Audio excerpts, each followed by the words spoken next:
Tu as dit, Seigneur, un jour à ton peuple, tu leur donneras un beau pays. Un pays de cours d'eau, de sources et de lacs qui jaillissent à travers les montagnes et vallées et qui boivent leurs eaux de la pluie du ciel. Josué, Seigneur, t'as vu un jour avec une épée nue à ta main et tu lui as dit d'ôter ses souliers dans ses pieds, car le lieu qui se tient est saint. Tu nous dis aujourd'hui, Seigneur, sans la sanctification, nul ne verra le Seigneur. Nous voulons tous te voir, Seigneur, dans l'éternité. Nous voulons vivre chacun de nous auprès de toi pour l'éternité. Alors c'est pour cela notre prière ce matin, que nous soyons plus près de toi et comme dit ta parole, de nous rapprocher de toi. Et tu t'approcheras de nous. Ma prière, tous ceux et celles parmi nous qui sont encore loin dans le chemin du rapprochement vers toi, puissent combler ce fossé par ta grâce souveraine, Seigneur. C'est ma prière pour chacun de nous. Merci, Seigneur, pour ta parole ce matin, car le dimanche est un grand jour, un jour que l'Éternel a fait. Qu'il soit pour chacun de nous ce matin un sujet de joie et de grande allégresse. Car c'est un jour que nous venons particulièrement pour nous attabler à la table du Saint-Esprit, pour déguster, ruminer, mastiquer, digérer le menu que tu as préparé ce matin pour chacun de nous. Qu'il soit ainsi, Seigneur, qu'il n'y ait aucune miette qui puisse tomber à terre. Mais si c'est le cas, que nous puissions faire comme cette femme qui a dit à Jésus que les petits chiens puissent manger les miettes qui tombent de la table de leur maître, afin que toute parole que tu confesses ce matin, par ton esprit, puisse nous faire du bien. Merci Seigneur pour ton onction. Je l'accepte encore sur ma vie, qu'il tombe sur ma personne, car c'est par ton onction qui me permet de prêcher ta parole. Et Esprit du Dieu vivant, tu es la main, tu es la personne sur qui je m'appuie et je m'appuierai toujours pour que tu mettes les paroles dans ma bouche. Qu'il soit ainsi. Père éternel, merci, merci, merci. Les mots sont trop petits pour te remercier, mais considère la reconnaissance du cœur de chacun de nous pour toi. C'est au nom de Jésus nous t'avons prié et te glorifie, Père. Amen. Alléluia. Soyez les bienvenus dans la maison et la présence de notre Dieu, dont je bénis et salue particulièrement ceux qui nous visitent ce matin. Amen. Donc nous allons continuer cette troisième partie du thème « Protège ton champ ». Amen. Donc je le répète, le but de ce message, dont le titre principal, la synergie du salut.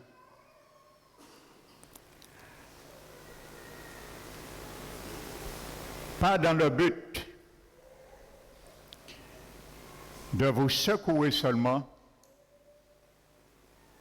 car c'est un des ingrédients bien sûr, mais aussi vous porter et vous expliquer les moyens d'y parvenir. Parce que nous avons les moyens. Le monde n'a pas le moyen, mais nous avons les moyens.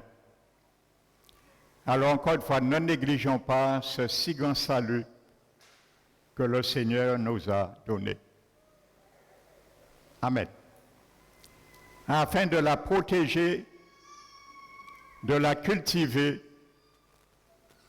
pour la moissonner un jour.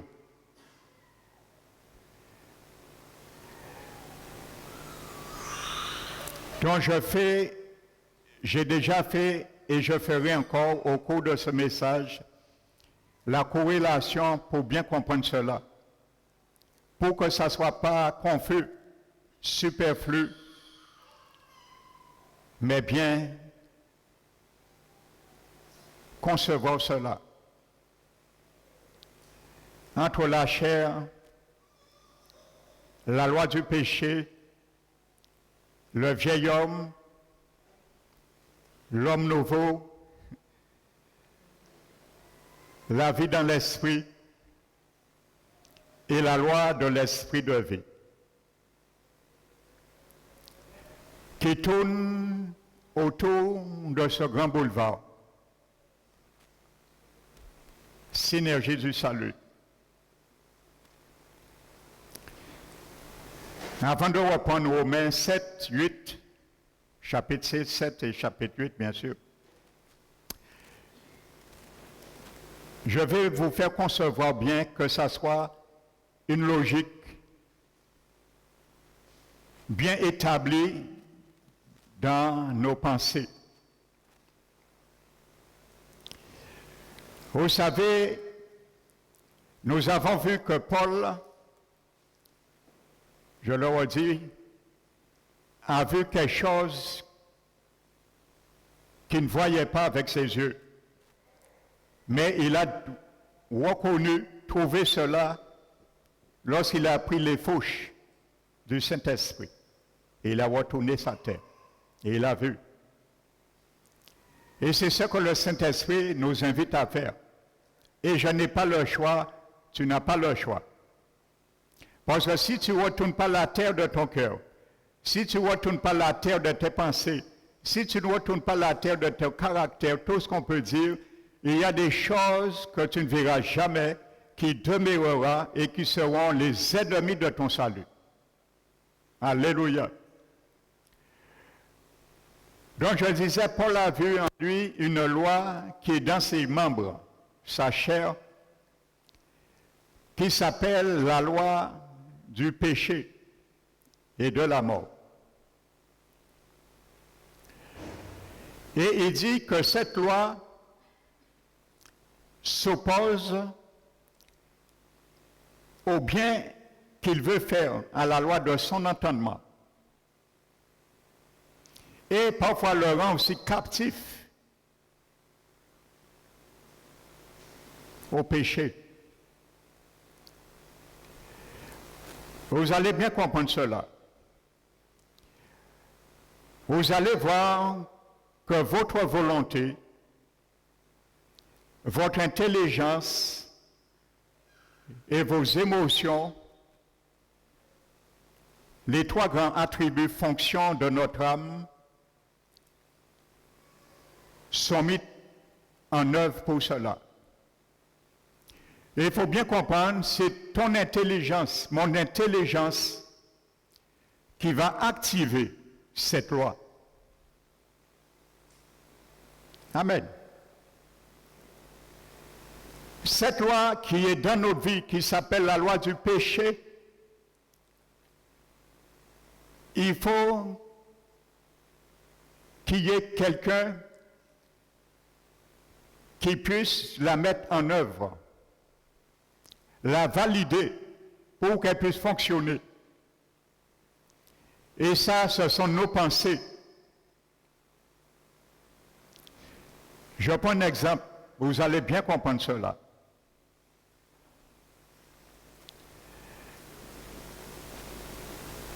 Un homme voit une femme, ou une femme voit un homme, parce que c'est deux côtés, il n'y a pas d'homme seulement qui regarde des femmes. Femmes qui regardent des hommes aussi, nous sommes d'accord. Alléluia. Donc, je vais prendre l'homme. Nous avons fait grâce aux femmes.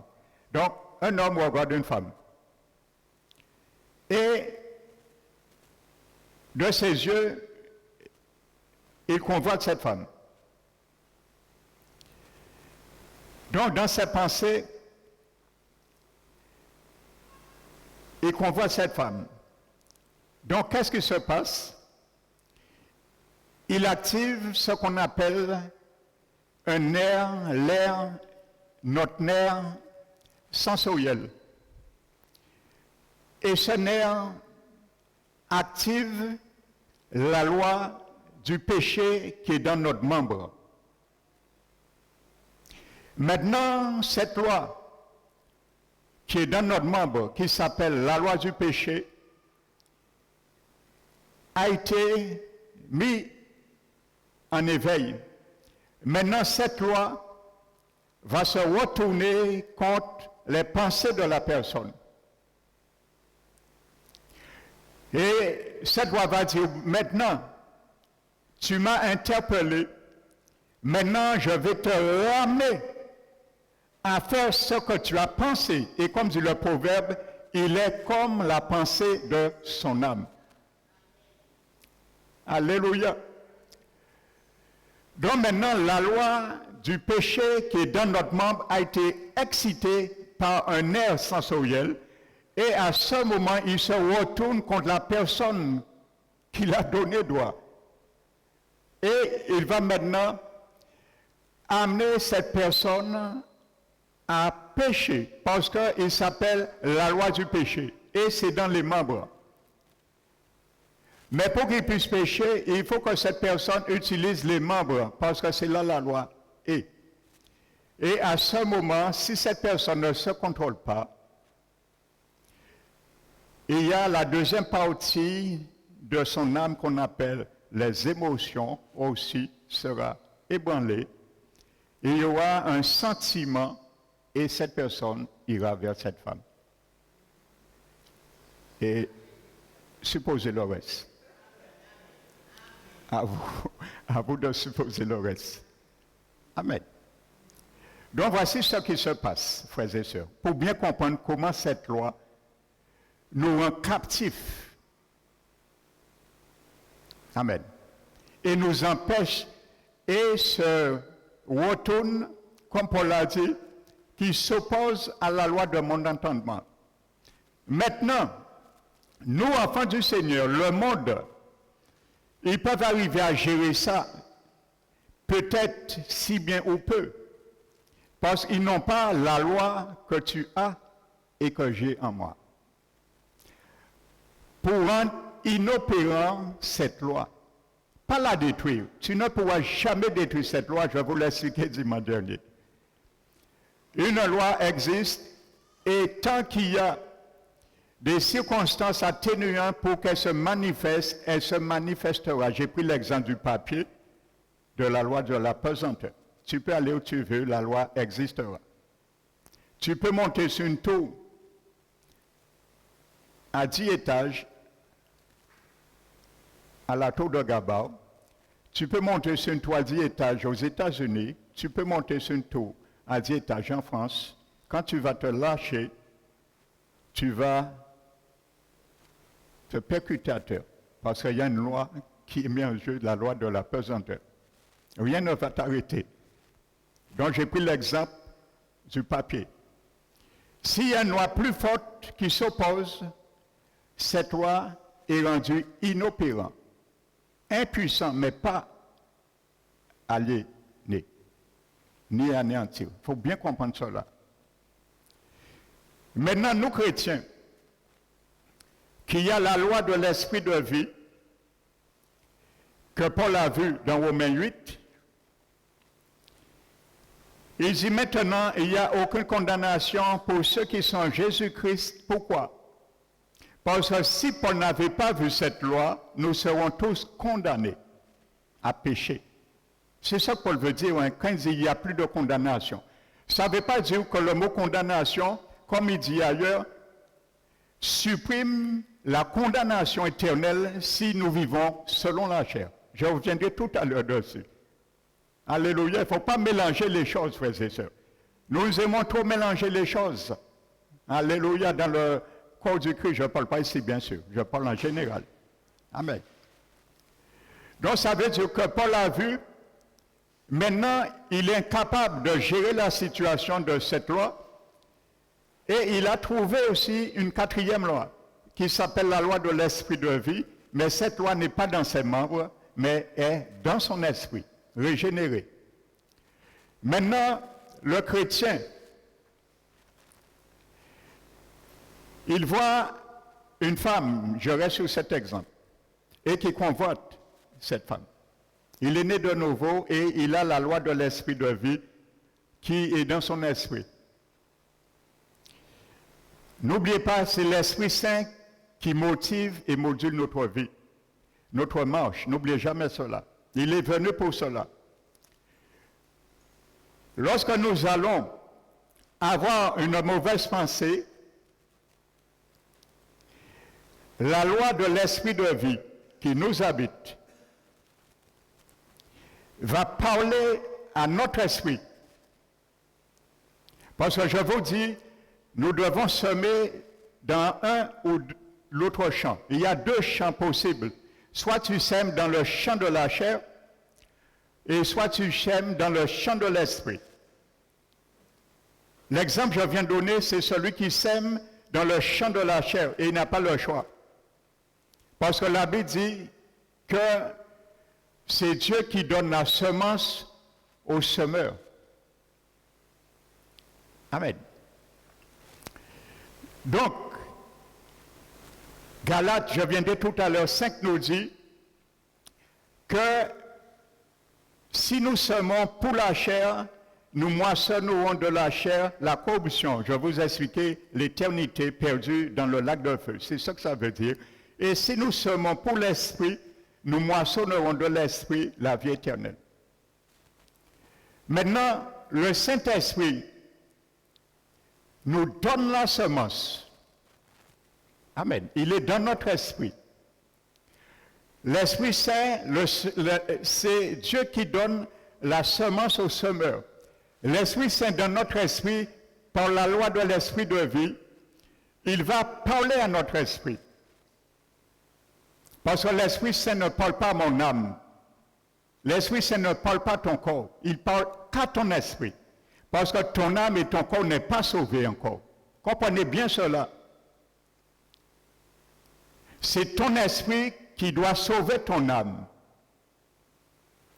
Et c'est ton âme qui doit sauver ton corps. Alléluia, je n'ai pas tout le temps aujourd'hui de vous expliquer ça. Ça fait objet d'un grand enseignement. Amen. Pour bien comprendre les choses. Donc maintenant, le Saint-Esprit voit notre détresse, que nous allons pécher. Parce qu'il sait la loi du péché qui habite nos corps. Son but, c'est de nous ramener à pécher et à semer pour la chair. Mais l'Esprit Saint ne veut pas que le vieil homme qui avait cette tendance toujours obéir continue à agir, mais il veut que c'est l'homme nouveau.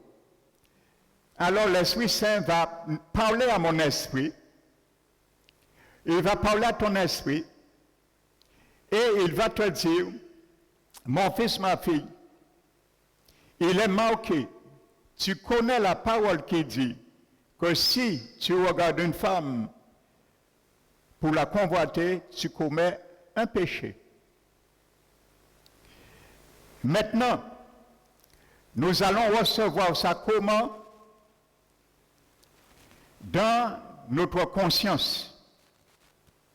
Parce qu'il y a trois fonctions qui habitent l'esprit humain d'un homme, qu'il soit chrétien ou pas.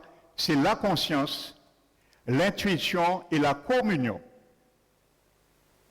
Ce sont ces trois fonctions qui permettent à l'esprit humain de fonctionner. Amen. Donc, par sa conscience, et la conscience c'est quoi? C'est un organe qui permet à l'homme de se condamner lui-même, intérieurement. Lorsqu'il fait quelque chose de bien ou de mal, sa conscience est son juge lui-même. Et c'est pour cela que je vous avais donné le passage dimanche dernier dans Romains 3, je crois. Que la Bible dit, même les païens qui n'ont pas l'Esprit de Dieu, qui n'ont pas la loi de Dieu, font naturellement ce que prescrit la loi. Ils sont pour eux-mêmes une loi.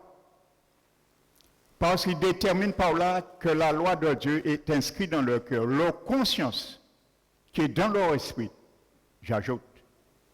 Leur conscience les rend témoignage car leurs pensées les accusant ou les justifiant tout à tout. Donc la conscience et la pensée fonctionnent en couple. Dans notre conscience, l'Esprit Saint va nous parler. Et notre esprit, notre âme ne va pas entendre sa voix, mais notre esprit va entendre sa voix. Parce que notre esprit, c'est une personne, il a des oreilles, il est spirituel. Il va entendre la voix du Saint-Esprit dans notre esprit. Et à ce moment, la loi de l'esprit de vie va s'activer. Et à ce moment, la personne qui est née de nouveau va sentir une réprobation contre ce désir et il va dire non au mauvais désir de la loi du péché dans ses membres. Et il va dire non, je refuse cela. Et il va rendre captif cette loi à l'obéissance de Christ. Voici comme ça fonctionne. La loi du péché qui est dans nos membres et la loi de l'esprit de vie qui est dans notre esprit. Mais la personne qui est tiraillée entre ces deux lois s'appelle notre âme. C'est lui qui décide. Vous savez, le corps humain, comme on peut dire, il est amoral. Ça veut dire qu'il n'est ni mauvais, ni bon. Il fait quelque chose de mauvais, c'est si on lui dit de faire quelque chose de mauvais, le corps amoral. Il fait quelque chose de bien si on lui dit de faire quelque chose de bien. Donc tout l'enjeu se passe là. C'est pour ça que Paul a dit, de même vous aviez livré vos membres comme instruments d'iniquité pour servir comme esclaves au péché. Maintenant, Christ, de livrer vos membres comme instruments de justice à Dieu pour vivre dans l'obéissance. Mais entre se livrer, il y a tout un contexte que nous devons comprendre et connaître. Comment fonctionnent ces deux lois? Donc j'ai pris le soin de vous le faire comprendre en partie. Alléluia. Comment ça fonctionne et ça s'active. Amen. Dans toutes les choses, c'est pareil. Les péchés commencent dans les pensées, l'intelligence. C'est tes pensées, mes pensées qui activent la loi du péché qui est dans mes membres. Et c'est ce qu'on appelle la chair. Et le système qui obéissait à cela s'appelle la mauvaise nature et c'est l'homme, le vieil homme qui agissait comme ça. Mais l'homme nouveau, c'est notre esprit régénéré et en coalition avec notre âme maintenant pour conduire le serviteur, l'esclave, qui est notre corps, c'est un esclave. Notre corps, c'est un esclave. Il peut être conduit par notre esprit, il peut être conduit par la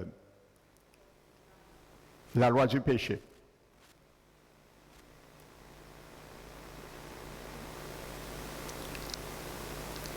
Amen. Je vous donne une grande révélation, frères et sœurs, dans Philippiens 1, verset 19.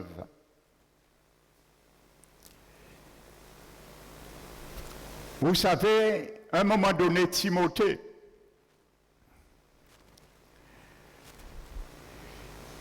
était dans la confusion à un moment donné.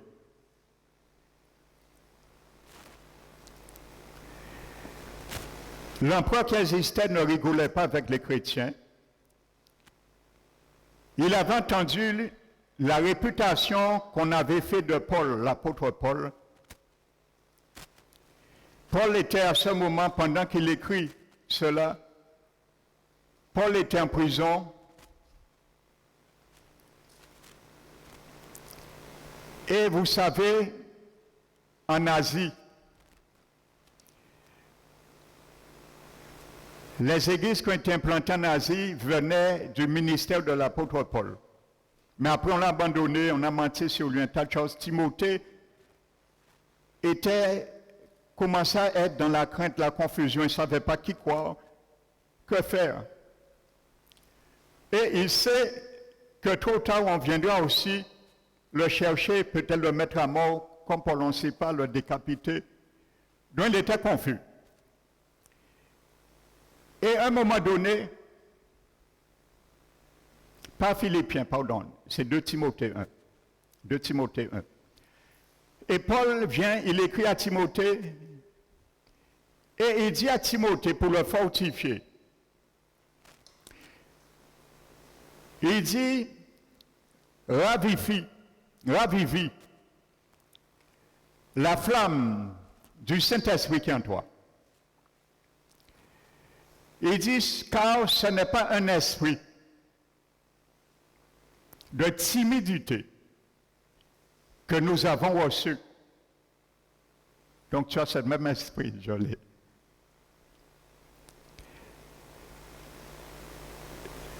Il dit, mais un esprit de force, d'amour et de sagesse. Mais le grec dit, ce n'est pas un esprit de timidité que nous avons reçu, mais un esprit de puissance, d'amour et de sobriété. Pourquoi Paul dit cela à Timothée?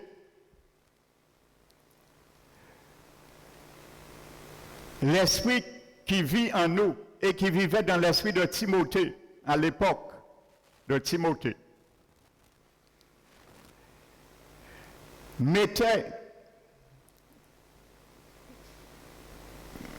comment dirais-je, engageait la volonté de Timothée, les sentiments, les émotions de Timothée et aussi son intelligence. Parce que le choix que Timothée devait faire incombait de ces 3 choses de son âme. Amen. Nous réfléchissons avec nos pensées, mais la décision est prise avec notre volonté. Et nous pesons les circonstances avec nos émotions, les affections, toujours dans notre âme. Donc Paul visait les 3 choses, frères et sœurs. Il dit, ce n'est pas un esprit de timidité que vous avez reçu, nous avons reçu, mais un esprit de force, de puissance. Ça veut dire que l'Esprit de Dieu qui vit dans mon esprit, lorsqu'il y a un conflit dans mon âme, lorsqu'il y a une décision à prendre, que ce soit pour le péché, contre le péché, ça engage, l'Esprit Saint s'occupe à faire que notre volonté est engagée par cette loi de l'Esprit de vie, par l'onction qui agit et qui nous habite. Il influence notre volonté à s'engager à la décision. Et le mot force, la puissance vient de la volonté qui est engagée. Parce que notre décision, c'est la volonté qui prend une décision. Dans la force, la volonté s'engage par cette force du Saint-Esprit qui habite en nous et qui régit notre esprit par la loi de l'Esprit de vie, qui parle à notre conscience et qui nous fait comprendre les choses intuitivement. Maintenant, l'esprit, l'amour qui est toujours dans l'Esprit Saint,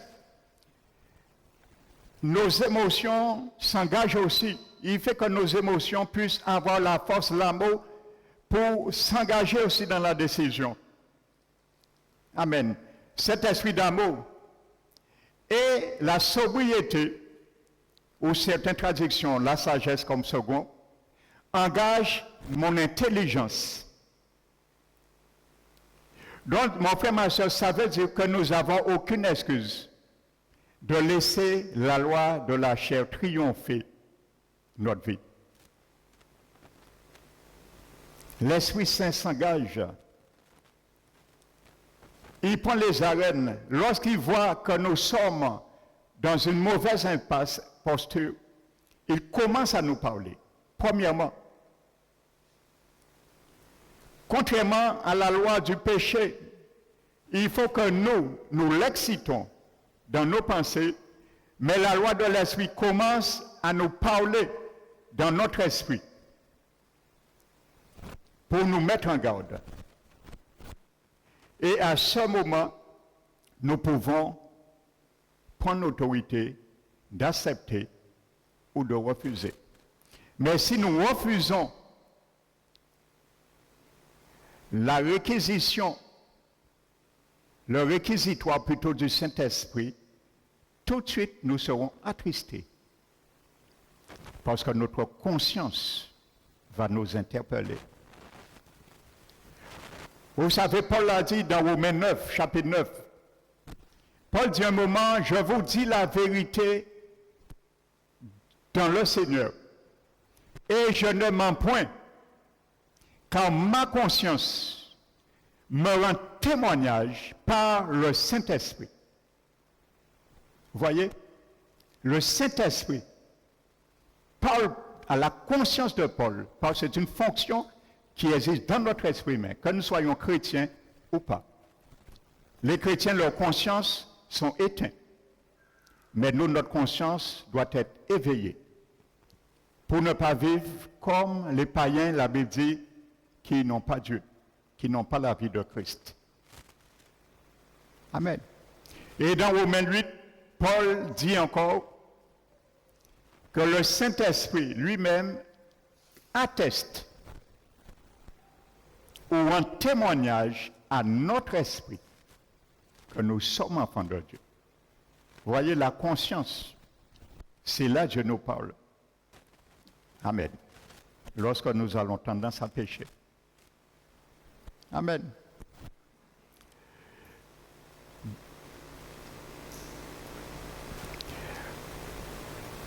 Je venais sur Philippiens.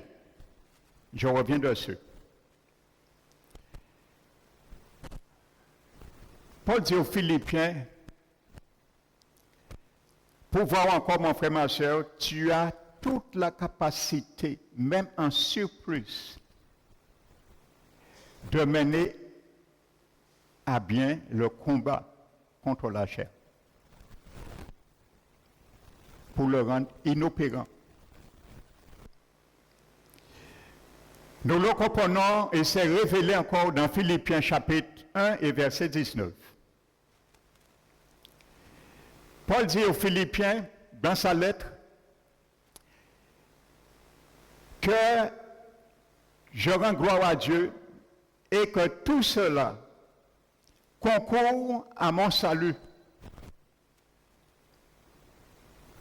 Amen.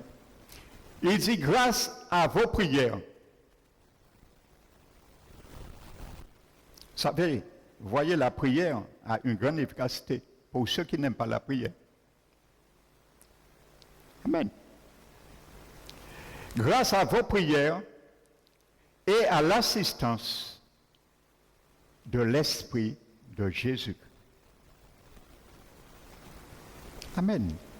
Grâce à l'assistance de l'Esprit de Jésus.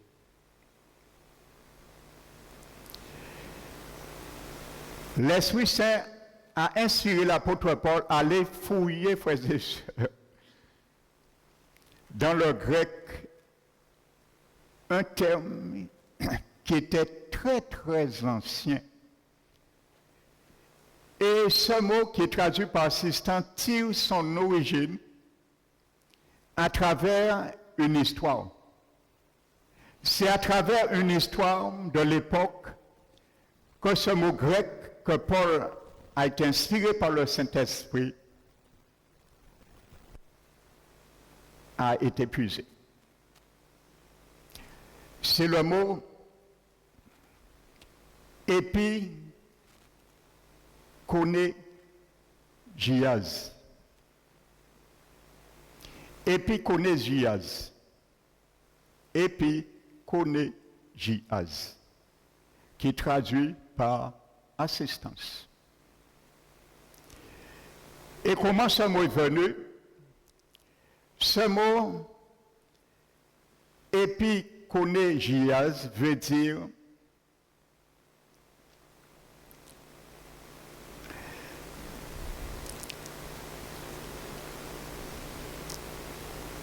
en faveur de la chorale. En faveur de la chorale. C'est ça que ce mot assistance que Paul employé veut dire. Qu'est-ce qu'une chorale a à faire dans cela? Qu'est-ce qu'une chorale a à faire avec l'assistance du Saint-Esprit? Eh bien, je vous explique comment ce mot sortit. C'est à travers une chorale de l'époque qui a fait faillite. Cette chorale, ils se sont entraînés plusieurs mois avec larmes, avec sueur, en dépensant de l'énergie. Après plusieurs mois d'entraînement, ils ont mis en place pour faire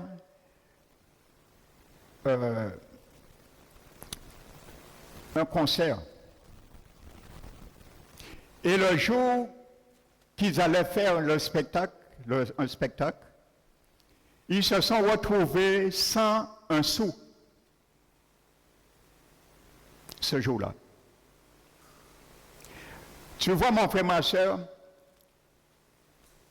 il y a un moment donné dans ta vie spirituelle, dans ma vie, nous nous trouvons désemparés, comme un petit Timothée.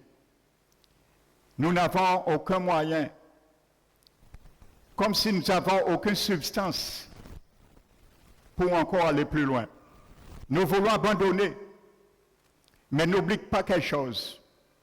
Ce que l'Esprit Saint a déjà fait pour toi. Le parcours que tu as déjà regardé. Et la Bible dit, et pas la Bible, dans ce contexte, cette histoire nous met en relief que les acteurs, la chorale et l'orchestre, ils sont en train de se dire, nous avons pris du temps, nous avons répété, nous avons puisé de l'énergie, tout s'écoule. Ils étaient inconsolables. Et à ce moment, il y a un homme de la région qui est très fortuné. Vous pensez que l'Esprit Saint inspire n'importe quel mot grec ou hébreu, frères et sœurs, pour bien comprendre que la parole de Dieu, elle est vraiment inspirée. Il y avait un homme dans la région, un grand fortuné. Il a simplement entendu le désarroi, la souffrance de ce groupe, cette chorale. Parce que la chorale ne pouvait pas accepter qu'ils ont fait tant de dépenses, comme on peut dire, énergétiques, de se donner et d'abandonner. Donc, mon frère, ma soeur, ça te décrit, jamais décrit, tu n'as aucune excuse d'abandonner.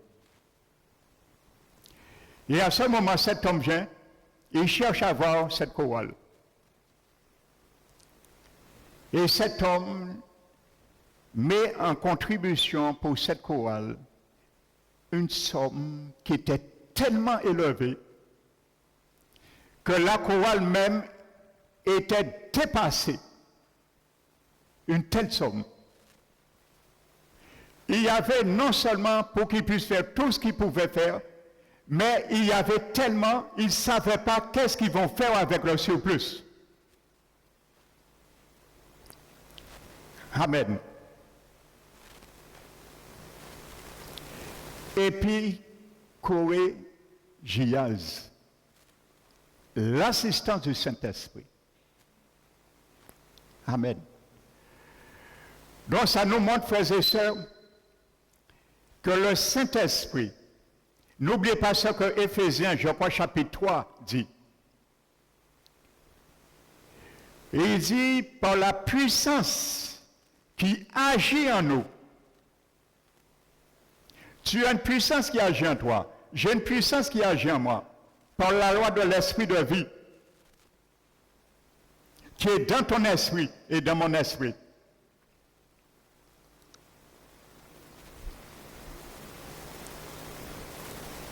Parce qu'il engage ma volonté, il engage mon intelligence, il engage mes émotions. Par la puissance qui agit en vous, Dieu peut faire infiniment au-delà de ce que nous demandons ou que nous pensons. C'est ça que ce mot veut dire, qui est traduit par assistance. Donc le Saint-Esprit est là. Savez, mon frère, ma soeur, tel que cette chorale ne savait pas comment épuiser toute cette somme, tu ne pourras jamais puiser, je ne pourrai jamais puiser toute l'onction qui est contenue dans la loi de l'esprit de vie qui m'habite et qui t'habite. Il y en aura suffisamment pour tous tes besoins. Il y en a suffisamment pour tous tes combats. Alléluia. Parce que l'Esprit Saint veut venir faire une contribution pour t'assister dans la situation. C'est pour ça, c'est lui premièrement qui va commencer à parler à notre volonté. Il va dire, oh, attention, il est écrit. Donc, voyez, les Écritures, ce sont les yeux de la fourche. Parce que c'est ça qui te permettra de savoir ce qui est caché sous la terre de ton cœur, des mauvaises pensées impures. Il va t'interpeller, ce sont les yeux de la fourche. N'oubliez pas, je vous disais, Jérémie 4 et Osée 10. Défrichez-vous un champ nouveau. C'est en tournant la terre qu'on voit ces choses. Amen. Mais aujourd'hui, je t'avais promis que tu verras quand tes yeux voient et tu ne les retires pas les conséquences de ton salut. Amen. Donc maintenant, Paul, l'apôtre Paul dans Romains 6, pour venir encore sur cette corrélation, la loi du péché, le vieil homme, la loi de l'esprit de vie et l'homme nouveau. Paul dit dans Romains 6, en parlant du baptême, il dit, car si nous sommes devenus une même plante, en conformité de la mort de Jésus, en sa mort, nous le serons aussi une même plante en la conformité en sa résurrection. Une même plante. Et n'oubliez pas ce que nous avons vu dans Romains 7, Romains 8. La Bible dit que chose qui était impossible à la loi, à l'observant de la loi de Dieu, parce que la chair, cette loi, le rendait sans force. Alors pour cela, Dieu a condamné le péché. Où? Dans notre chair. À cause du péché.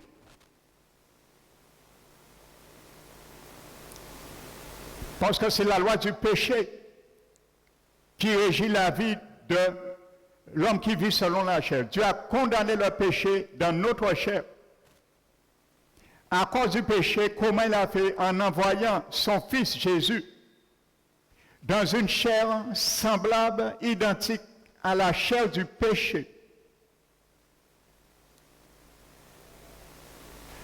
Afin que nous puissions, la loi, la justice de la loi puisse s'accomplir dans nos vies, nous qui marchons non selon la chair, mais selon l'esprit.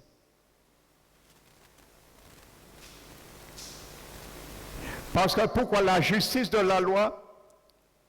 Parce que Dieu a dit que Jésus a été mis à mort pour nos péchés, c'est ça en conformité de sa mort.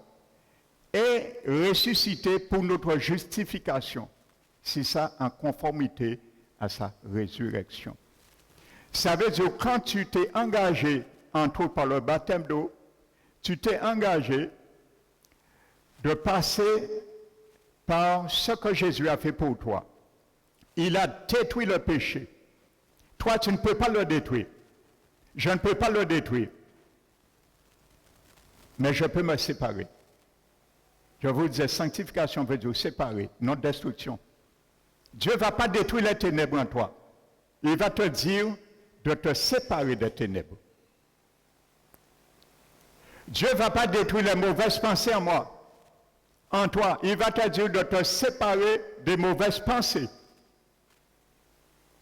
Parce que tu dois les rendre inopérants, tout en existence. Et c'est pour ça Romains 6 dit,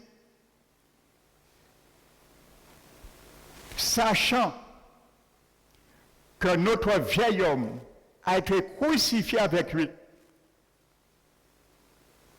afin que le corps du péché soit réduit à l'impuissance ou inopérant. Et il y a ce second ami détruit, c'est une fausse traduction et ça mène à la confusion. Dieu n'a pas détruit le péché en nous. Il l'a rendu inopérant.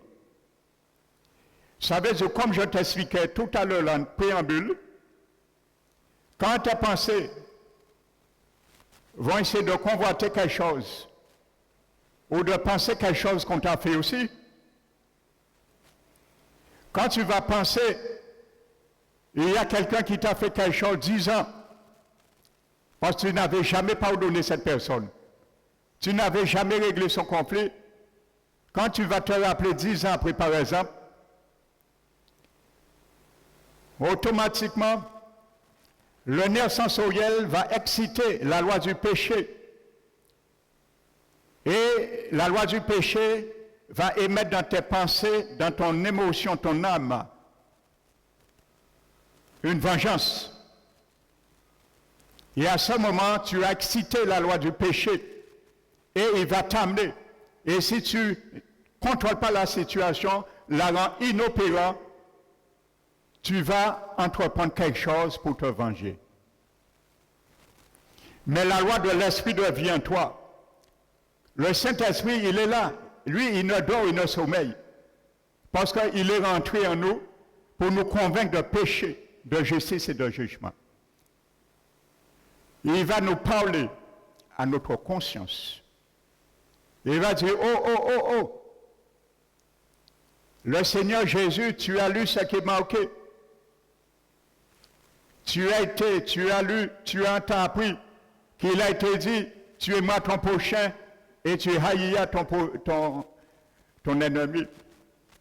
Mais moi, je vous dis, d'aimer tes ennemis, bénir ceux qui te maudissent, prie pour ceux qui te maltraitent, te persécutent, fais du bien à ceux qui te haïssent. Alors, ta conscience va t'interpeller, ton âme. Et à ce moment, c'est toi à prendre la décision. L'Esprit Saint t'interpelle. Il ne prend pas de décision pour nous. Parce que le Saint-Esprit, c'est lui qui sème. Il est le semeur. La Bible dit que si c'est lui qui donne la semence, La Bible dit que c'est Dieu qui donne la semence au semeur. Amen. Donc, le Saint-Esprit te donne la semence, il te parle ce que dit la Bible en conséquence de la situation. Il te donne la semence. La parole, c'est une semence incorruptible. Tu acceptes cette semence et comme Galates dit 5, celui qui sème pour l'Esprit. Tu prends la semence du Saint-Esprit, tu dois semer pour lui, parce que c'est lui qui te donne la semence. Donc, il te donne une parole. Donc, tu prends cette semence et tu sèmes pour lui. Ça veut dire que tu dis, d'accord, Saint-Esprit, tu m'as parlé dans ma conscience. Je vais pardonner. Tu sèmes pour le Saint-Esprit. C'est ça la vie, marcher par l'Esprit Saint. Si tu dis, ah, Saint-Esprit, ou je laisse parler moins de ça, mais moins en cas attendre qu'elle lit, il vient humilier devant moi. À ce moment, la loi du péché que tu as réveillée aussi, parce que n'oublie pas, ton âme est tiraillée entre deux lois, la loi du péché et la loi de l'esprit de vie. C'est ton âme qui décide.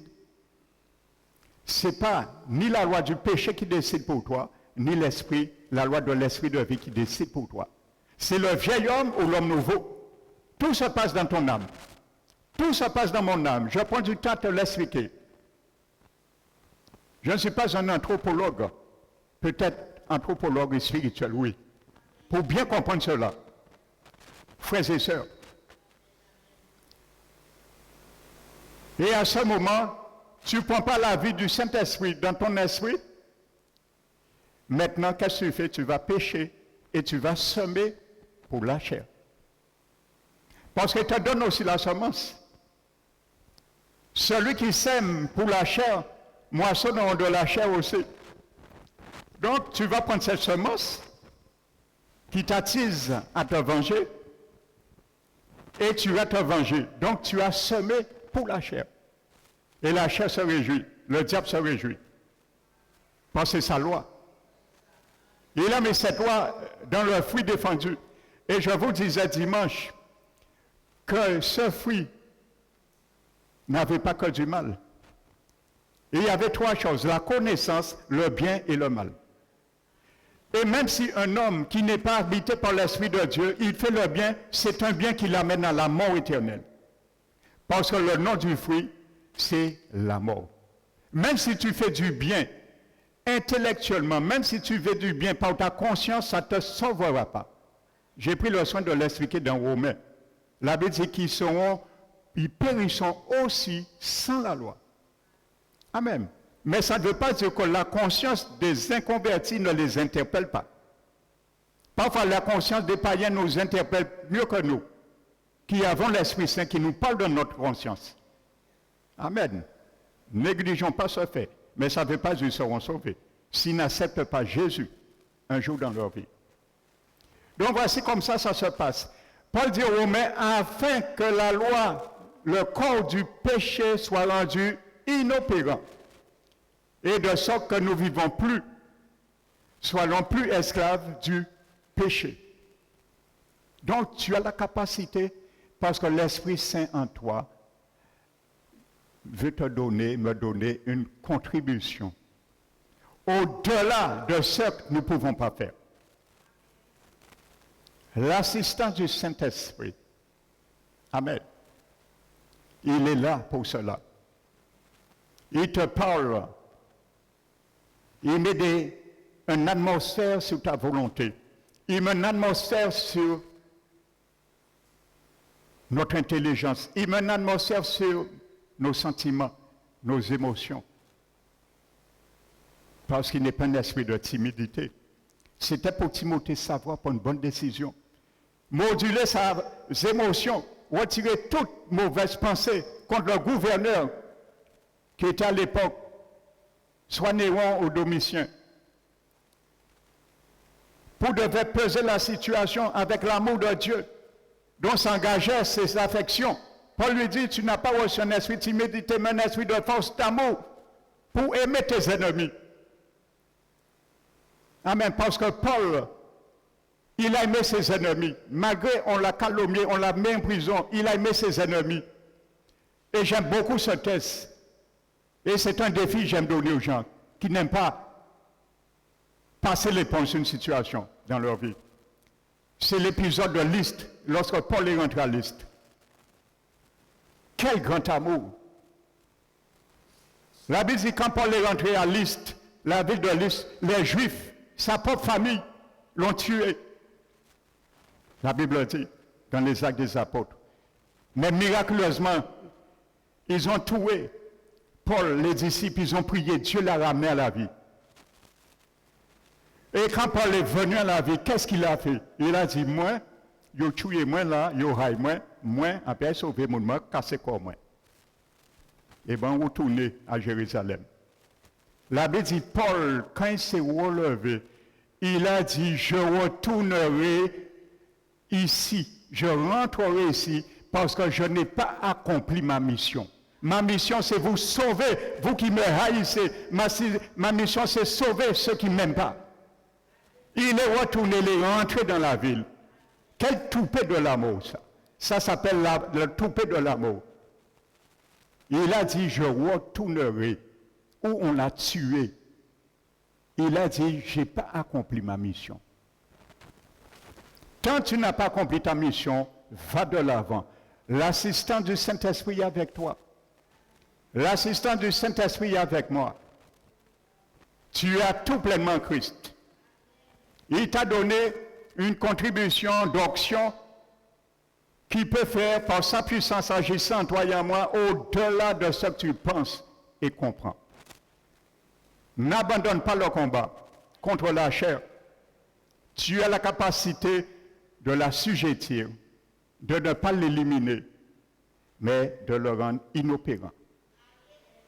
Ça veut dire qu'il agit. Il va faire grimace.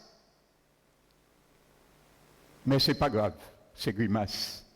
Ces grimaces ne doivent pas t'empêcher d'obéir à la loi de l'esprit qui conditionne mon esprit pour conditionner mon âme à obéir selon les injonctions de la parole de Dieu. Pour conditionner ton âme à obéir selon les injonctions de la parole de Dieu, mon frère, ma soeur. Et l'apôtre Paul dit toujours dans Romains 6,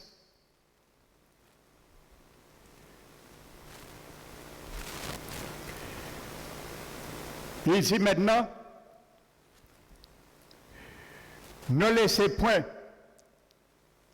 régner sur vous le péché. Parce qu'il a dit, le droit vieil homme a été crucifié afin que le corps du péché soit rendu inopérant. Alors ne laissez point le péché régner sur vous. C'est un ordre. Et n'obéissez pas à ses convoitises. N'obéissez pas à ses convoitises, ses sollicitations. N'obéissez pas. Frères et sœurs. Parce que Jésus a condamné le péché dans la chair. Donc de même que la loi du péché a un principe, de la vie de l'ennemi, la loi de l'Esprit de Dieu a un principe aussi. Dans la loi de l'Esprit de vie, il faut comprendre des choses. Ça veut dire que Jésus a mis dans la loi de l'Esprit de vie la mort de Jésus. La mort de Jésus est dans cette loi. Vous savez, lorsqu'on prend un vaccin, il y a un certain élément qui est dans ce vaccin ou un médicament. Et certains éléments, chaque élément a leur spécificité pour les anticorps qui vont créer dans les globules blancs de l'individu, du vacciné. La loi de l'esprit de vie, c'est comme un vaccin qui est en toi et qui est en moi. Vous savez ce qu'on appelle, vous savez, je dis beaucoup de choses, je n'avais pas prévu. Et c'est comme ça que je prêche. sous l'onction du Saint-Esprit. Vous savez, quand nous voyons dans Exode chapitre 30, Dieu avait donné à Moïse de faire une onction composée pour venir à la loi de l'esprit de vie. Une image qui me vient là, pendant que je vous parle. Il avait dit à Moïse de prendre de l'huile d'olive pure. Amen.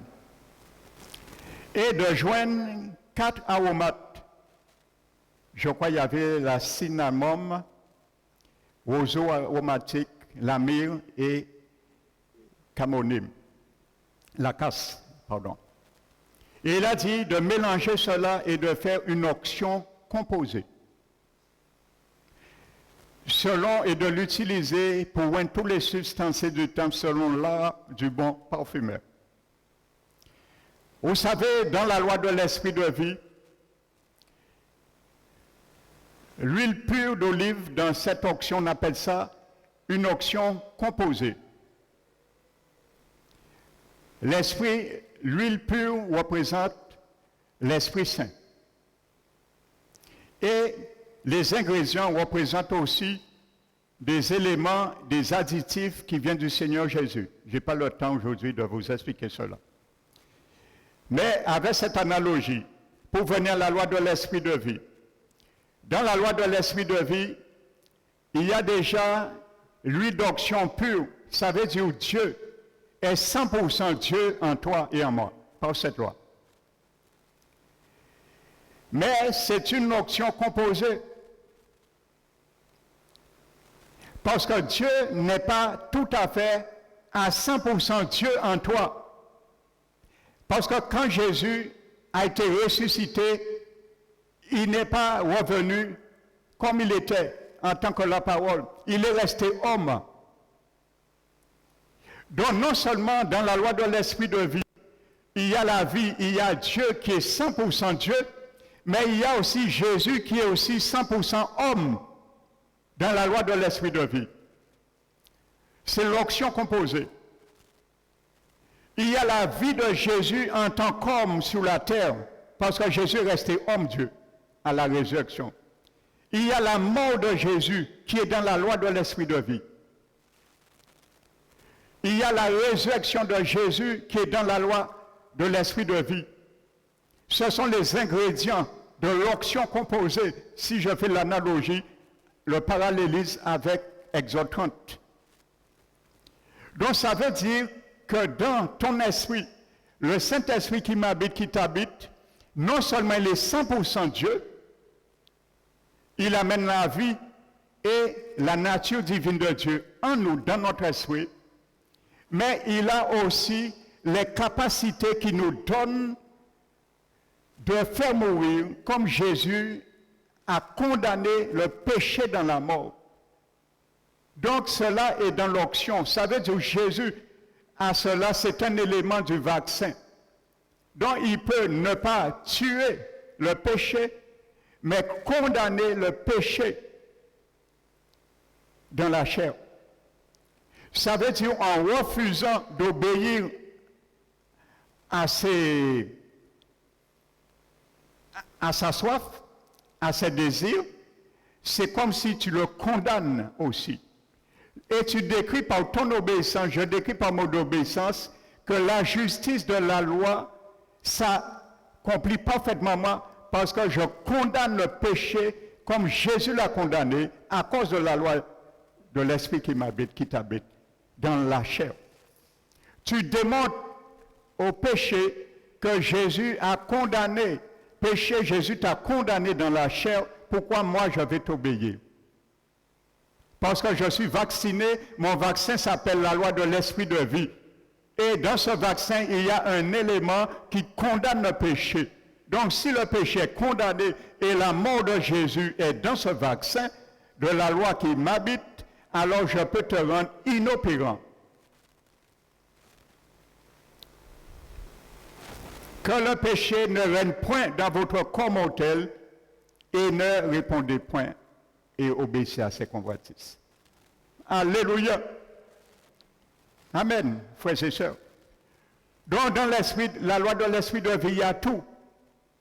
Et il y a la mort de Jésus. C'est pour ça, comprenez bien, quand Romains 6 dit que nous avons fait une même plante, en conformité à sa plante, parce que l'Esprit Saint habite.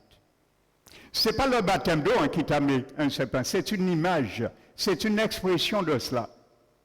Amen. Mais la réalité, c'est l'Esprit Saint qui l'a fait et qui le fera en nous.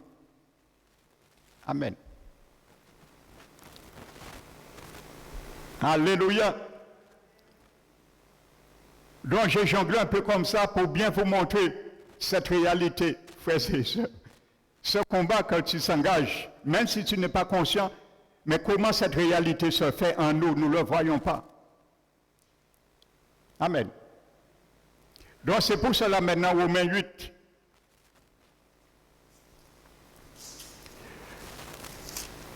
Paul vient maintenant.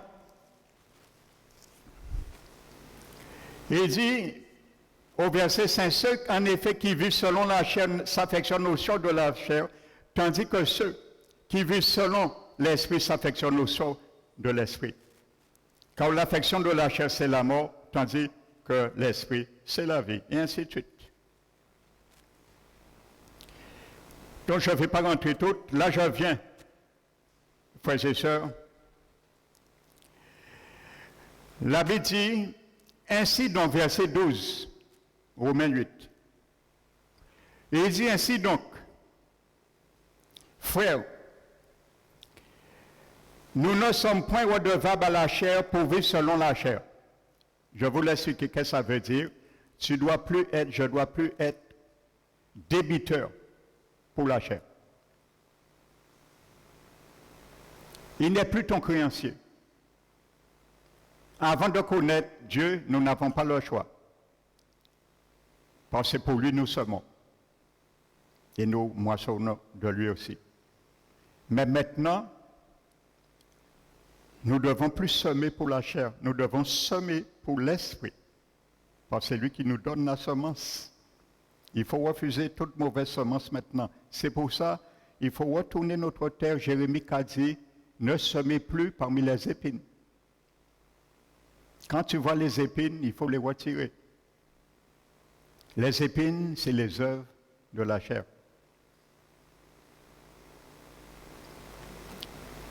Amen. Nous ne sommes plus redevables à la chair pour vivre selon la chair. Si vous vivez selon la chair, je vous ai dit, je le répète, les épines ne s'adressent pas aux inconvertis. Il s'adresse à toi et moi, aux chrétiens nés de nouveau. Écoutez ce que Paul dit. Après toutes les explications que je vous ai données, qui ne sont pas exhaustives, vous comprenez pourquoi Paul dit maintenant. Si vous vivez selon la chair, ça veut dire si tu sèmes pour la chair, c'est ça que ça veut dire. Vous mourrez. Le mot mort là, il y a deux mots morts. Le premier là, le mot mort, c'est le mot thanatos en grec. Ça veut dire mort et spirituel. Prends égard à ça. Ce n'est pas mort physique.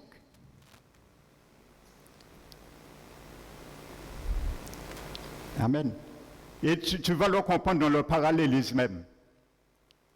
Que s'il s'agissait du mort physique, il y a un problème là. Parce que Paul vient tout de suite avec la vie éternelle. Il aurait parlé de vie physique. Si c'était mort physique. C'est le mot thanatos, mort et spirituel. Ça veut dire que tu perds ton salut, mon frère, ma soeur.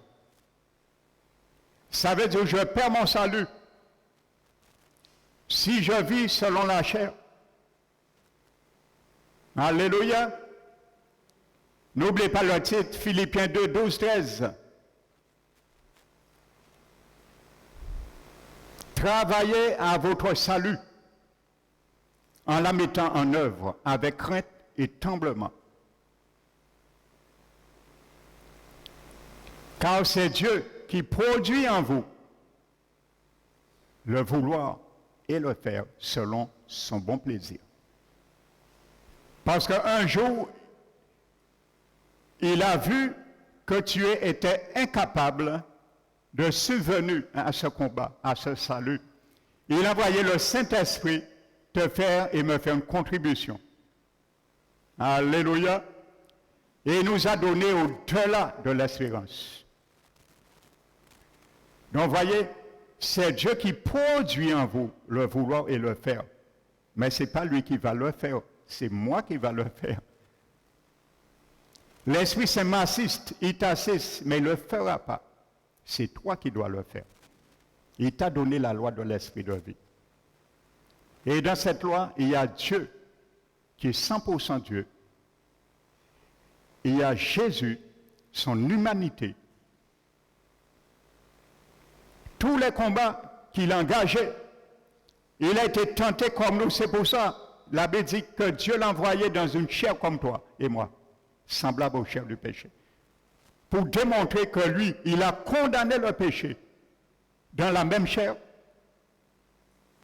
pour que nous puissions avoir la possibilité aussi de gérer notre chair. Afin que la résurrection de Jésus puisse avoir son effet sur la loi péché.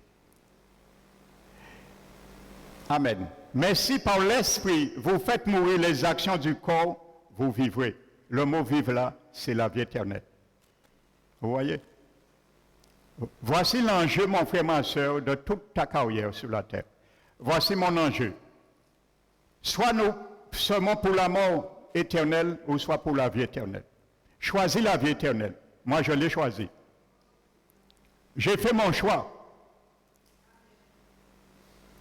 Et tout ce qui essaie de m'arrêter, de s'entraver dans le sentier de mon pèlerinage terrestre vers les cieux,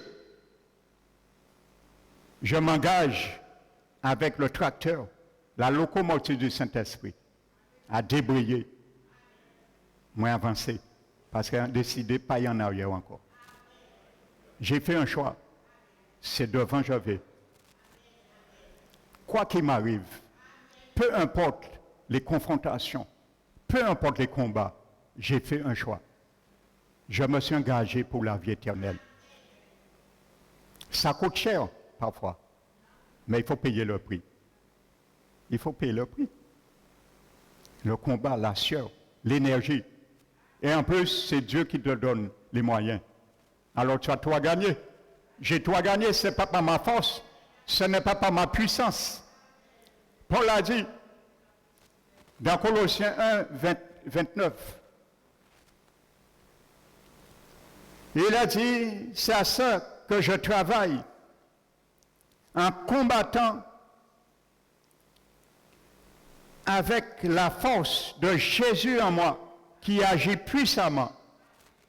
Ce n'est pas sa force. Il le sait. Le mot qui est traduit là,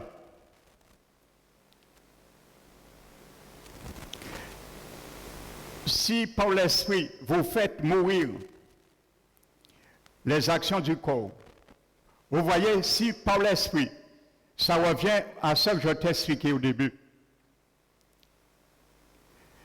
Les désirs de la chair veut prendre les arènes. Le Saint-Esprit qui me parle dans ma conscience, dans mon esprit, va m'interpeller. Et il va me dire, oh, non, non, non, il est écrit, voici ça.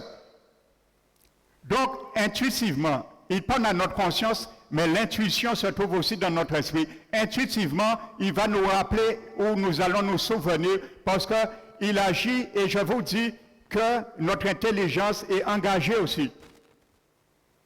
La sphère est dans les toits.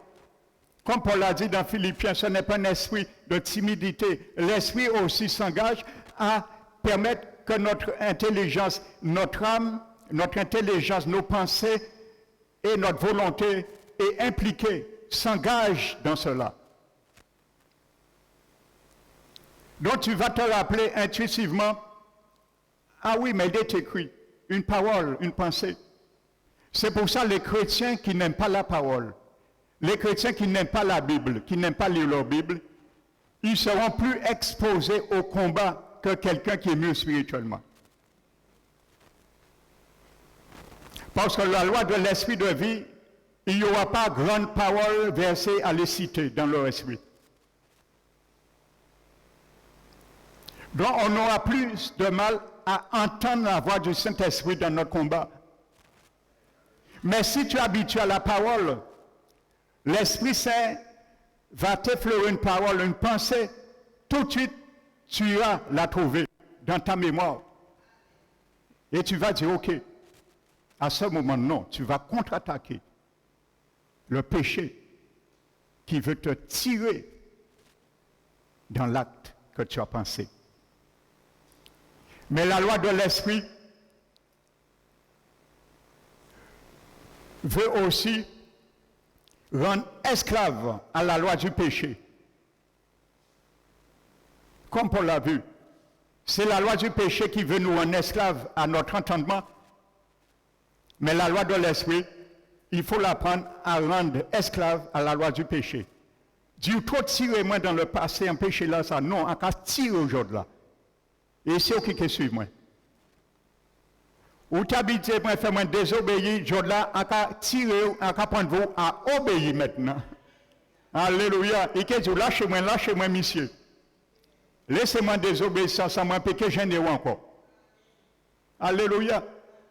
Et au dit, eh bien, retenir désobéissance, ça n'a pas importuné moi. Alléluia. Voici comme ça, il faut gérer le vieil homme. Voici comme ça, l'homme nouveau doit gérer le vieil homme.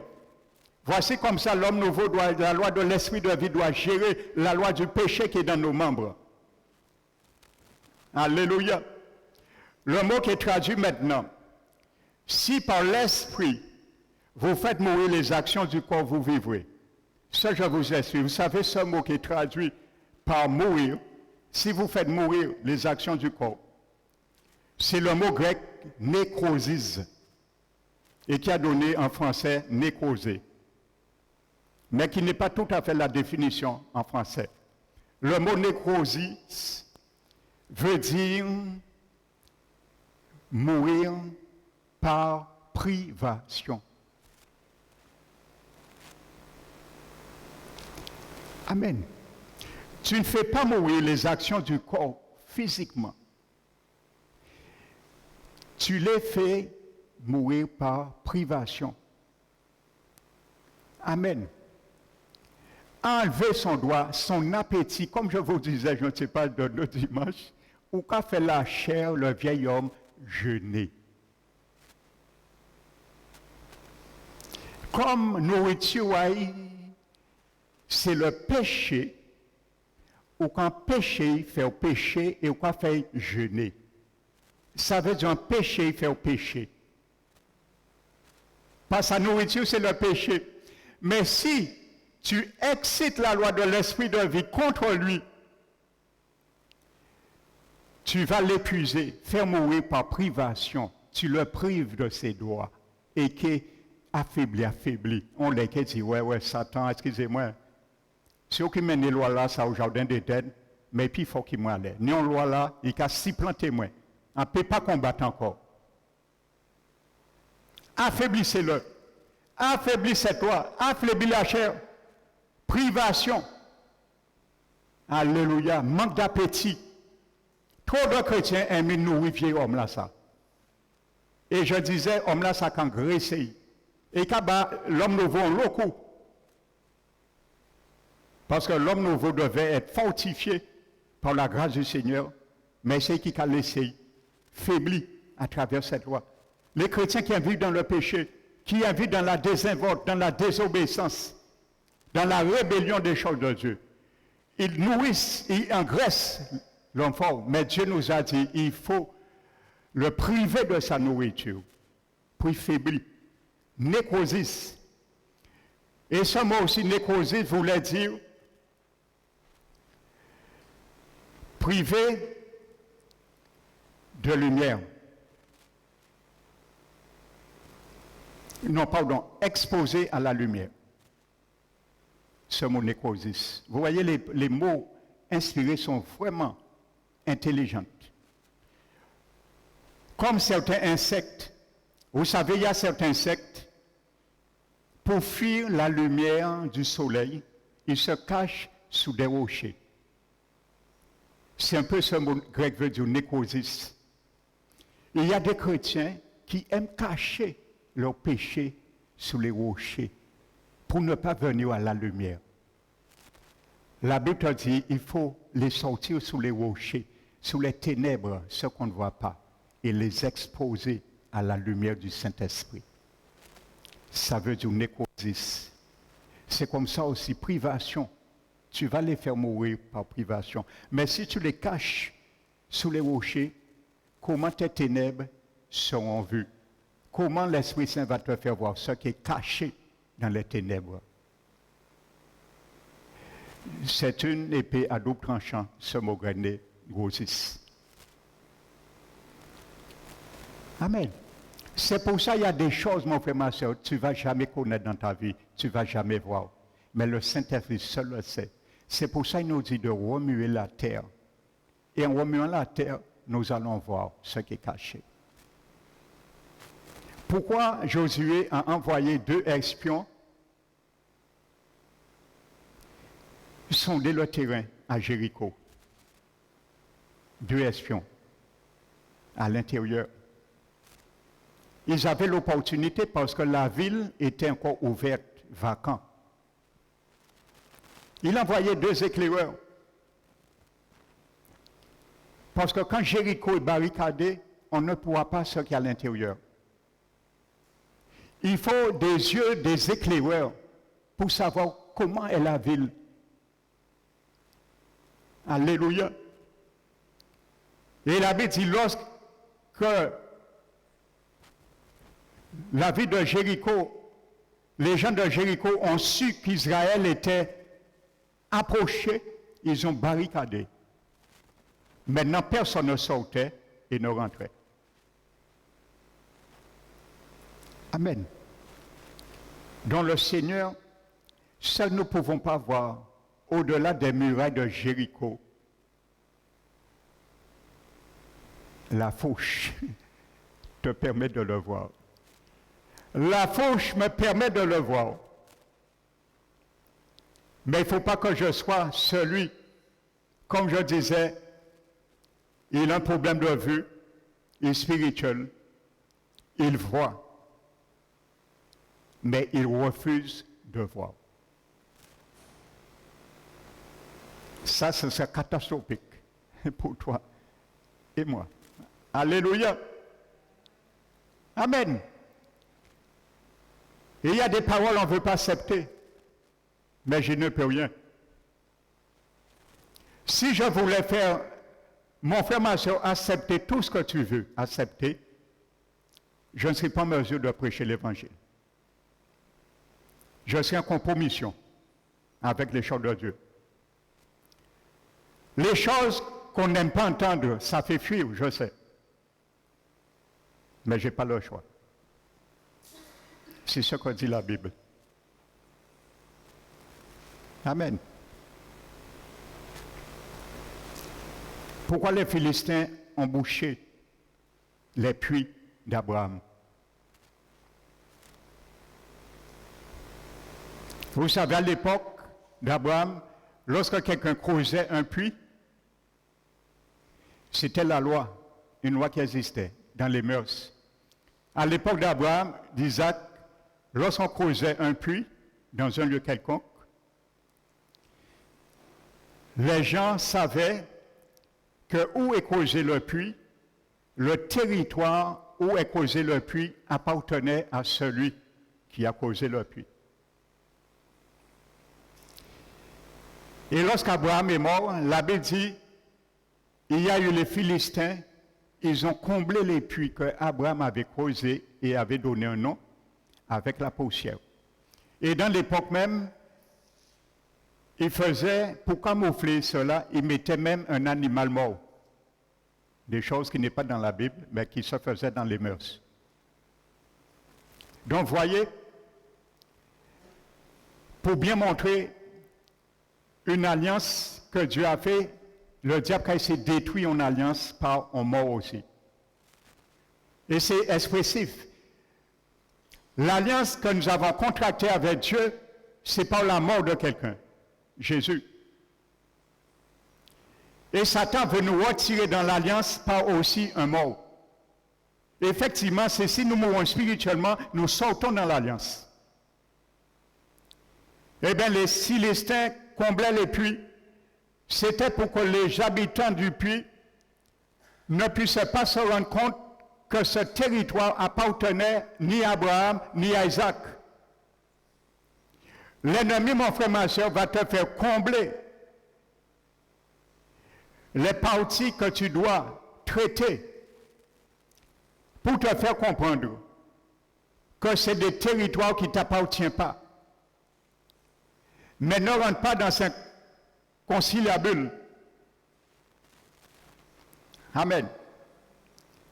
Si tu sais que le Seigneur t'a oint une option au-dessus de ce que tu comprends et penses avoir, tu dois déclarer que ça c'est ton héritage. Amen. Isaac a donné les mêmes noms. J'aime beaucoup cette image. Les mêmes noms que les puits que son père a donnés. Il était déjà mort. Il n'y a pas un autre évangile. Isaac a dit, moi, c'est les puits, c'est mon évangile. Je ne peux pas changer l'évangile. Aujourd'hui, on veut changer les évangiles. On veut donner d'autres noms à l'évangile. On a donné aujourd'hui l'évangile de Christ, l'évangile de prospérité. Non, à Guérard, Isaac a trouvé les mêmes puits. La Bible dit, il a donné les mêmes noms à ces puits que son père lui a donnés. Nous ne devons pas changer le nom de l'évangile. Si l'évangile nous dit, si nous vivons selon l'esprit, nous serons sauvés. Si l'évangile nous dit, nous serons condamnés. Si nous vivons selon la chair, il faut le prêcher tel qu'il est écrit. Vous êtes d'accord? Parce que si nous avons prêché autrement, nous avons comblé puis là. Et nous avons puis là, Abraham, en notre nom. Il faut donner l'évangile des derniers temps, le même nom. Il ne faut pas changer de nom de l'évangile. Alléluia. L'évangile de Jésus s'appelle « Considère la bonté et la sévérité de Dieu ». Voici cet évangile que Jésus a prêché. Voici dans ce puits que Jésus a creusé, qu'il a donné ce nom. Je vais puiser dans ce même puits.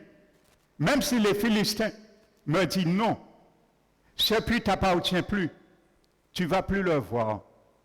Non. Si tu ne lis pas ta Bible, tu ne vas plus le voir. Et tu vas faire comprendre, oui, tu peux vivre ta vie. Amen. La Bible dit de ne pas donner, de ne pas obéir aux œuvres du péché de la chair. Il y a certains, pour ne pas changer le nom du puits, il y a certains qui disent, bon, la Bible dit, il ne faut pas faire les œuvres de la chair, donc ils ne font plus les œuvres de la chair. Mais ils accomplissent toujours le désir de la chair. Ça veut dire, il va dire, bon, je ne vais plus aller en boîte de nuit, parce que je ne dois plus marcher selon les œuvres de la chair. Mais ils gardent les désirs de la chair. Ils n'iront plus en boîte de nuit, oui. Des chrétiens. Il y a des chrétiens comme ça. Nous ne devons plus donner droit aux désirs de la chair, des œuvres de la chair. Donc ils ne vont plus en boîte de nuit. Mais comme ils ne vont plus en boîte de nuit, ils amènent ce qui est dans la boîte de nuit chez eux. Ils amènent la musique du monde chez eux. Les mêmes musiques qu'on va jouer dans les boîtes de nuit, ils n'iront pas. Mais cette musique, ils l'amènent chez eux et le jouent chez eux. Ce sont les désirs, c'est la même chose pour Dieu. Amen. Alléluia. Quelqu'un qui a l'habitude de forniquer. Il y a des chrétiens. Ils vont dire, bon, ça c'est les œuvres, je vais arrêter cela. Mais le désir est toujours là. Ils vont arrêter, mais ils vont allumer leur télévision. Ils vont regarder des films. Je ne dis pas le mot, vous connaissez. Ils commencent par P. Quelle différence entre les œuvres et le désir? Péché, c'est péché. Soyons des chrétiens vrais avec le Seigneur. Ce qui est caché sous les rochers, la Bible dit, il faut les nécroser, les exposer à la lumière, les faire mourir. En les exposant à la lumière, c'est comme ça le mal prolifère dans le secret, dans les ténèbres. Mais la confession du péché, l'exposition, c'est une arme puissante contre la prolifération du mal dans nos vies. Alléluia. Il faut retirer l'appétit du vieil homme. Il faut le priver de sa nourriture. Et je conclue ce matin.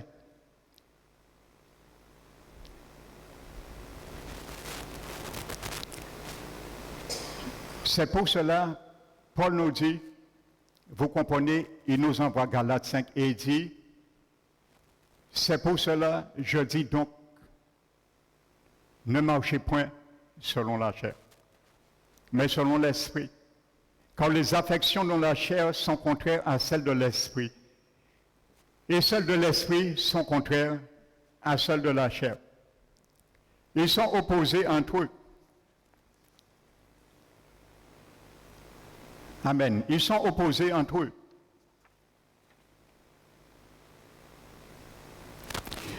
Et la Bible dit, celui qui sème pour la chair, moissonnera de la chair la corruption. Celui qui sème pour l'esprit, moissonnera l'esprit. Et je disais, ce même mot, nécrosis, on le retrouve dans Colossiens 3. Notez. Le même mot grec, qui est traduit dans Romains 8, 12, nous venons de voir, on le retrouve dans Colossiens chapitre 3. Paul dit, faites mourir. C'est encore un ordre. Vous savez, tous les indicatifs, les promesses de Dieu, Paul les met à l'indicatif et il continue à l'impératif. Tout indicatif est suivi de l'impératif. Ça veut dire que nous sommes sauvés. C'est pour cela que nous pouvons plus être esclaves du péché, de la mort, ainsi de suite. Il dit, faites mourir dans vos membres. Ça veut dire les priver d'appétit. Toujours le même mot, négosis par privation. Ce qui est terrestre dans vos membres. Ça veut dire qu'il est régi par la loi du péché. Donc tu comprends bien, l'image est donnée pour bien comprendre cela. C'est la loi du péché qui agit dans nos membres, dans notre chair. Et il dit, faites mourir ce qui est dans vos membres, qui est terrestre. Et il te dit ce qui est terrestre. Et il dit la débauche. Aux chrétiens qui parlent, hein? L'impureté, la méchanceté, les mauvais désirs, la cupidité qui est une idolâtrie. Et il dit, c'est à cause de ces choses que la colère de Dieu venait sur les fils de la rébellion. À cause de ces choses. Donc tu penses que si tu es encore dans ces choses, la colère de Dieu va se ôter sur toi, il reviendra. Elle reviendra. Et il dit, c'est ça que vous marchez, c'est ainsi que vous marchez autrefois. Il y a toujours une autre fois et maintenant. Il y a avec Paul, ce que j'aime, Paul fait bien la distinction avec le autrefois et le maintenant. Quand il y a un maintenant avec Paul, il y avait un autrefois. Et quand il y a un autrefois avec Paul, il y a aussi un maintenant. Et il dit, c'est ainsi que vous marchez autrefois lorsque vous viviez encore dans ces péchés.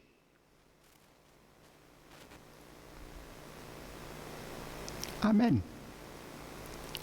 Donc si la colère de Dieu était sur moi quand je vivais dans ces péchés, je viens encore dans ces péchés, la colère de Dieu sera encore en moi. Alors, Dieu est la justice de Dieu, frères et sœurs.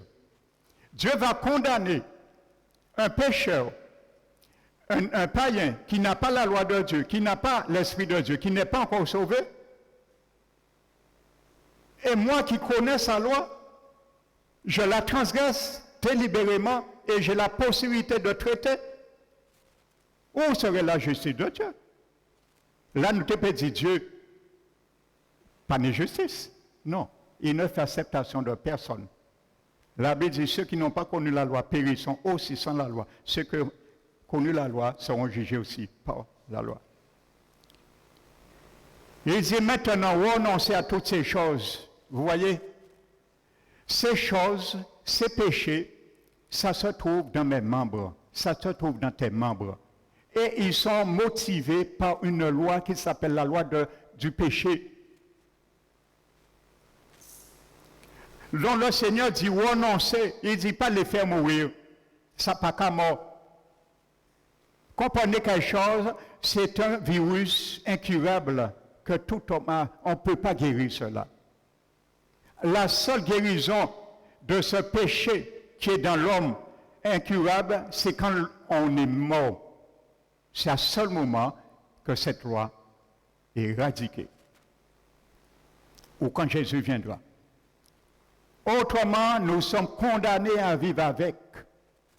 Comme je vous ai expliqué ce que Paul disait, misérable que je suis, qui me délivrera du corps de ce mort, de ce corps de mort.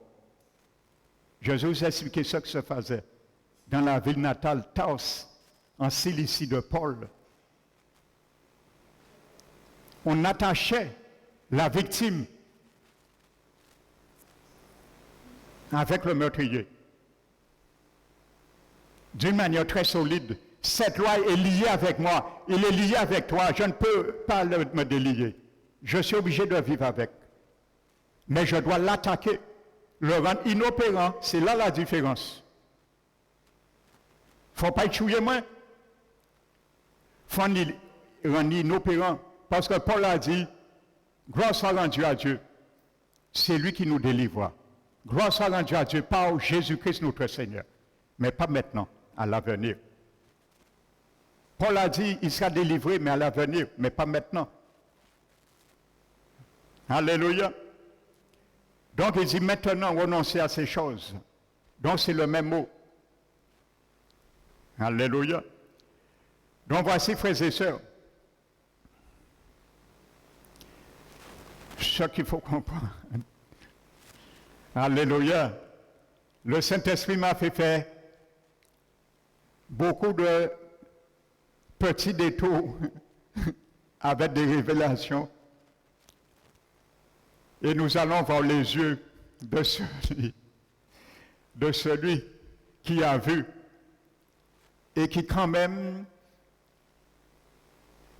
j'ai déjà ébauché un peu, des yeux qui ont vu, mais qui ont quand même caché ces ténèbres, ce qui est obscur dans sa vie, en connaissance de cause. Je dis bien, pas par faiblesse, sous les rochers. Les conséquences. Nous allons le voir dimanche prochain. Alléluia. Amen. Ça va vous donner de l'appétit à venir l'entendre. Car ça vaut la peine. Alléluia. Et il y a une histoire qui décrit cela dans la Bible. Et je vais m'entretenir avec toi. Vraiment, que le nom du Seigneur soit béni. Que le nom du Seigneur soit glorifié, mon frère, ma soeur. que toutes ces paroles que tu as entendues encore ce matin puissent nous interpeller afin que nous puissions faire bon usage à ces paroles, que rien ne tombe à terre, mais que nous puissions nous armer pour combattre le bon combat et continuer à combattre contre notre chair et laisser le Saint-Esprit nous parler parce que nous sommes pour lui. Il nous donne le moyen. Il te dit, sème pour moi. Donc tu prends, il te dit, il t'interpelle et tu sèmes dans la situation. Et ça réjouit son cœur. Le péché te dit aussi, oui, sème pour moi. Tu avais l'habitude de semer pour moi.